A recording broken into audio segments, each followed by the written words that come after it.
এবারে মা বাবার বাড়িতে যাওয়ার আগে ঠিক করেছিলাম যে মা ভবতারিণীর কাছে যাব, কারণ আমার মা বাবার বাড়ির খুব কাছেই কিন্তু দক্ষিণেশ্বরের মা ভবতারিণীর মন্দির।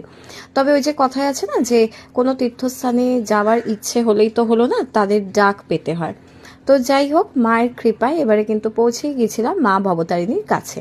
আর এই দেখো, এখানে পৌঁছে গিয়েছি কিন্তু মা ভবতারিণীর মন্দিরে, মানে দক্ষিণেশ্বর কালী মন্দিরে।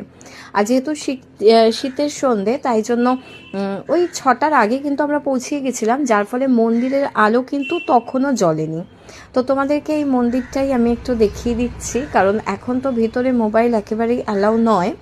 তো মানে আমার তো ভীষণই ভালো লাগে যেতে, খুবই ইচ্ছে করে সব সময়, কিন্তু সবসময় তো আর যাওয়া হয়ে ওঠে না। আর এই দেখো, তোমাদের সঙ্গে কথা বলতে বলতে আমরা কিন্তু ডালা কাউন্টারের যে মার্কেটটা আছে সেখানেও কিন্তু পৌঁছে গেছি। এবার দেখছি যে কোথায় একটু ফাঁকা আছে সেখানেই যাব। তো এটা ভাবতে ভাবতেই আমরা পৌঁছে গেলাম কিন্তু ডালা কাউন্টারে। আর ডালা কাউন্টারে জেনে নিলাম যে এখানে মোবাইলও রাখতে পারবো কিনা জুতোর সাথে সাথে। তো ওনারা বললেন যে হ্যাঁ, আর ওনাদের ব্যবহারও ভীষণ রকমের ভালো ছিল, ভীষণ রকমের ভালো ব্যবহার পেয়েছি ওনাদের থেকে। তো চলো, দেখা হবে নেক্সট ভিডিওতে।